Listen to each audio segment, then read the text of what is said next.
চাদর মোবারক দেখা যায়। বলে চাদরের পরে কি তুমি দেখতেছো?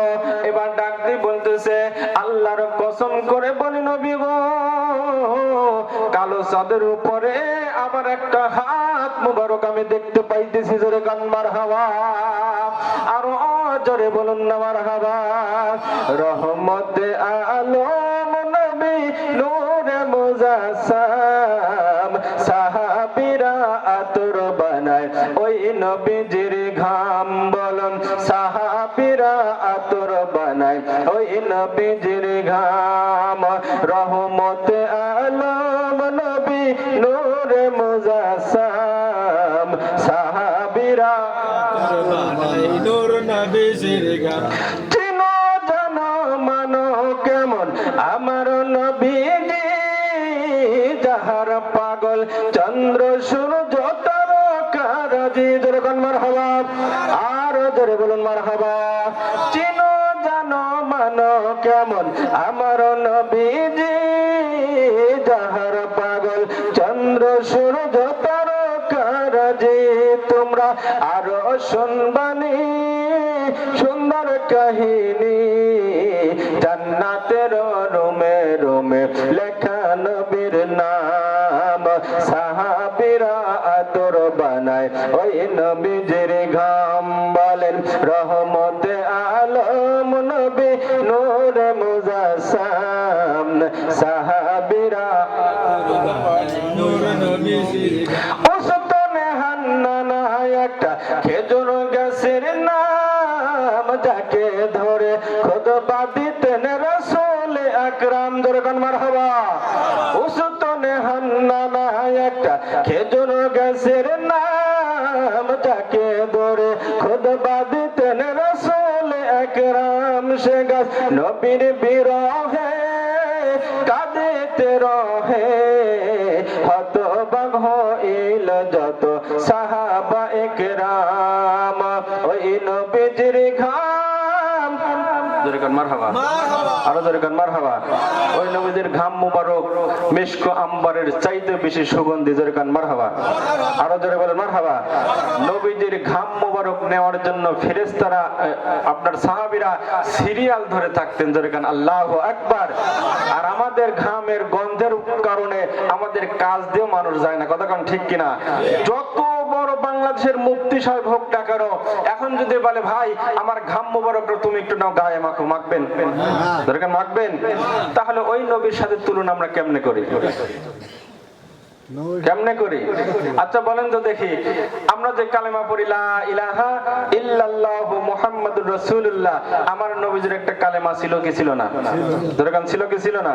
সে আমাদের নবীজির কালেমা কোনটা ছিল? এটাই পড়তো। এটা যদি পড়তো তাহলে বোঝা যেত আমার নবীর পর একজন নবী ছিল। তাহলে এই কালেমা পড়া যাবে? লা ইলাহা ইল্লাল্লাহ, এইখানে নবীজি আরেকটা কথা বলছেন। আর আমাদের কালেমা হলো লা ইলাহা ইল্লাল্লাহু মুহাম্মাদুর রাসূলুল্লাহ সাল্লাল্লাহু আলাইহি ওয়াসাল্লাম। কথা কোন ঠিক কিনা? এখন যদি নবীজিও এই কালেমা পড়ে তাহলে বোঝা যায় আমাদের আল্লাহর নবীর পরে আরেকজন নবী আছে। আছে কি? আছে কি? তাহলে এই নবীর কালেমাটা কি ছিল? জোরে কোন মারহাবা। কি ছিল বলেন তো দেখি? আমরা তো মুসলমান, আমরা শেষ নবীর আখিরি নবীর উম্মত, শ্রেষ্ঠ উম্মত। আমাদের তো জানার কথা। জানেন? কেউ জানে না। আল্লাহু আকবার বলেন। কি জানার দরকার আছে না? জানার দরকার আছে কি না? আছে। আমরা নামাজে পড়ি আত্তাহিয়াতু লিল্লাহি ওয়াস সালাওয়াতু ওয়াত তাইয়্যিবাতু আসসালামু আলাইকা আইয়ুহান নাবিয়্যু। আমরা নামাজের ভিতরে নবীজিকে সালাম দেই। নবীজি তো নামাজ পড়েছে, পড়ে নাই? জোরে পড়েছে কি পড়ছে না? নাকি এক ওয়াক্ত কাজা আছে? তাহলে কথা বলেন না কেন? মনে হয় নবীজির এক ওয়াক্ত নামাজ কাজা আছে। তাহলে নবীজি নামাজ পড়ছে। এইখানে নবীজি কি বলছেন? নবীজিকে তো আর নবীজিকে সালাম দিতে পারে না। যদি সালাম দেয় তাহলে বোঝা যায় এইখানে আরেকজন নবী আছে। তাহলে আসসালামু আলাইকা এইখানে আমরা বলি, এইখানে নবীজি কি বলে নামাজ আদায় করছে আমরা কি জানি? জানেন? এটা শুনতে চান কি চান না? নারায়ে তাকবীর কোন? নারায়ে তাকবীর, নারায়ে তাকবীর। সকলে শুনতে রাজি আছেন? ওই যে সাত জমিনের নিচে গরুর নিচে আপনার একটা হাত মোবারক রাখা আছে, হাতের নিচে ডিম, ডিমের নিচে পানি, পানির নিচে হলো একটা কালো আবরণ, কালো আবরণের নিচে একটা হাত দেখা যায়, উপরে একটা হাত দেখা যায়। এই দুইটা হাত মোবারক কার? কারা কারা শুনতে রাজি আছেন? দুই হাত তুলে দেখেন। নারায়ে তাকবীর, নারায়ে তাকবীর। সকলে শুনবেন ইনশাআল্লাহ। যেই নবীজি রাহমাতাল লিল আলামিন, যাকে আল্লাহ পাক রব্বুল আলামিন ভালোবাসেন, সেই নবীকে আমাদের ভালোবাসার দরকার আছে না নাই? আরো জোরে বলেন আছে না নাই? আমার আল্লাহ পাকের কোনো ইবাদত নাই, কিন্তু একটা ইবাদত করে, শুধু সে করে না, ফেরেশতাদেরকে নিয়ে করে। সেটা হলো আমার নবীর উপরে দরুদ শরীফ পড়তেই থাকে। জোরে কান আল্লাহু আকবার। কতদিন পড়বেন কোনো নির্দিষ্ট সীমারেখা নাই, কিয়ামত তাক পর্যন্ত শেষ হয়ে যাবে, এরপরও সবকিছু ধ্বংস হয়ে যাবে, এরপরও আপনার আল্লাহ আমার নবীর উপরে দরুদ শরীফ পড়তেই থাকবে। জোরে কান আল্লাহু আকবার। দয়ার নবী রাহমাতাল লিল আলামিন সাহাবীদেরকে নিয়ে বসে বসে সাহাবীদেরকে নিয়ে ওয়াজ করতেছেন, ভালো ভালো আলোচনা শুরু করতেছেন। ঠিকই কিছু সময় পর আল্লাহর নবীজি চোখ দিয়ে পানি পড়া যখন আরম্ভ হয়ে গেল, সাহাবীরা ডাক দিয়ে বলতেছে, ইয়া রাসূলুল্লাহ, ইয়া হাবিবাল্লাহ, নবী গো, আপনি আমাদের যে সুন্দর আলোচনাগুলো শোনাইতেছিলেন, আপনার আলোচনাগুলো শুনতেছিলাম, আপনার চেহারা মোবারকের দিকে তাকায়া আমাদের ক্ষুধাগুলো ভুলে যাইতাম। জোরে কান্না মারহাবা। আপনি কত সুন্দর আলোচনা করতেছিলেন, আমরা শুনতেছিলাম। নবী গো, আপনি কেন হঠাৎ করে কান্না করতেছেন? কারণ কি? আল্লাহর নবী ডাক দিয়ে বলে, সাহাবীরা,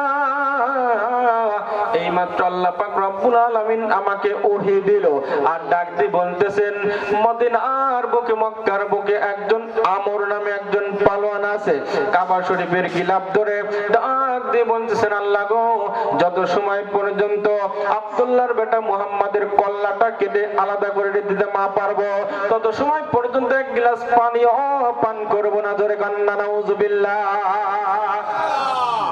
কি ধরে বলতেছেন? কাবা শরীফের গিলাফ ধরে বলতেছেন, আমি যত সময় পর্যন্ত আব্দুল্লাহর বেটা মুহাম্মাদকে হত্যা করতে না পারবো, তত সময় পর্যন্ত এক গ্লাস পানিও পান করব না। জোরে কান আল্লাহু আকবার। ওই আমর সন্ধ্যাবেলা খাবার খাইতো 21 কেজি। জোরে কান কয় কেজি? সকালে খাইতো হলো 25 কেজি। কত হলো মোট? মোট 46 কেজি প্রতিদিন খাবার খাইতো। কম না বেশি? তাহলে এত বড় একটা দানব যে দিন 46 কেজি খাবার খায়, সে বড় পালোয়ান না ছোট পালোয়ান? তিনি যেই তরবারিতে যুদ্ধ করতেন, কিতাবের মধ্যে আছেন ওই তরবারির ওজন হলো মাত্র 2.5 মণ। কয় মণ? কয় মণ? 2.5 মণ। নড়াতে পারবেন? হ্যাঁ, এই 2.5 মণ তরবারি দিয়ে যুদ্ধ করে আর দিনে 46 কেজি খাবার খায়।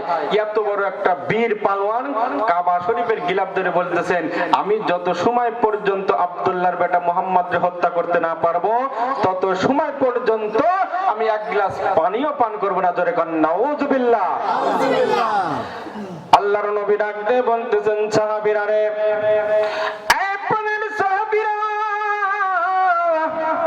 আল্লাহ পাক রব্বুল আলামিন আমার এই মাত্র ওহী দিল, এই আমর আমাকে হত্যা না করা পর্যন্ত পানি পর্যন্ত পান করবে না।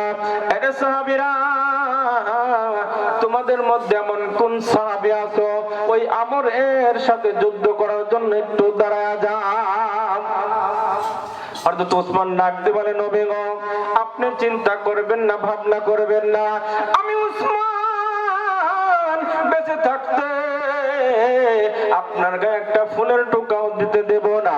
আবু বকর ডাক দিয়ে বলে, নবী গো, আমি হলাম আপনার হিজরতের সাথী, আমি হলাম আপনার গুহার সাথী। নবী গো, আপনি চিন্তা করবেন না, ভাবনা করবেন না, আমি আবু বকর যতদিন বেঁচে আছি ততদিন পর্যন্ত আপনার গায়ে একটা ফুলের টোকাও দিতে দেব না। আল্লাহর নবী বলে, এটা হলো সম্ভব না, এটা তো তোমরা করবে আমি জানি, কিন্তু এই মুহূর্তে যুদ্ধ করার জন্য কোন সাহাবী আসে একটু দাঁড়ায়া যাও। যখন কোন সাহাবী দাঁড়ায় না, পিছন থেকে একজন 11 বছরের একজন যুবক দাঁড়ায় যায় আর ডাক দিয়ে বলে, নবী গো, আমি যুবক আছি ওই আমরের সাথে যুদ্ধ করার জন্য। জোরে কান মারহাবা। আল্লাহ নবী, তুমি 11 বছরের যুবক, পারবে না, বসে পড়ো, বসো, তুমি 11 বছরের যুবক, পারবে না। নবী আমার দ্বিতীয়বার বললেন, সাহাবীরা রে, তোমরা এমন কোন সাহাবী আছো যে আমার আমরের সাথে যুদ্ধ করার জন্য একটু দাঁড়ায় যাও। তখন কোন সাহাবী দাঁড়ায় না। আবার 11 বছরের যুবক আবার দাঁড়ায় গেছে, নবী গো, আমি 11 বছরের যুবক, আপনাকে ওয়াদা দিলাম, আপনাকে আমি সাক্ষী রেখে বললাম, ওই আমরের সাথে যুদ্ধ আমি করব। জোরে কান মারহাবা। নবী বললেন, বসে যাও, তুমি বসে যাও, পারবে না, সময় শেষ করে দিচ্ছেন। আল্লাহ পাক রব্বুল আলামিন আবার যদি কোনোদিন হয় বাদ বাকি আলোচনা ইনশাআল্লাহ করে দেব, কারণ হুজুর শেষ করেন। এটা হলো আল্লাহর ওলির খানকা। শেষ করেন। এখানে কমিটির লোকজন বলছে শেষ করেন, আপনারা বলছেন ওয়াজ শেষ করেন, তাহলে কোন দিকে যাব? ওয়াজ শেষ করেন। আধা ঘন্টা আগে করেন, আমরা শুনবো, ভালো লাগছে। ভালো লাগতেছে এটা কখন ভাই, এসব কথা তো আমরা আল্লাহুম্মা সাল্লি